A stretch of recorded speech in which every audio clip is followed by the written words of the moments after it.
HydroDrift WaveCrusher is marketed as a motorized water device that supposedly combines the relaxation of a float with the excitement of powered movement. But the real question is it actually the ultimate motorized float?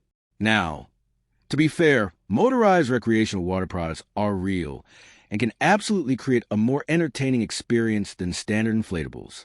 What it does well, more interactive than a regular float. Powered movement can make the experience feel more engaging, can be fun for casual water activities.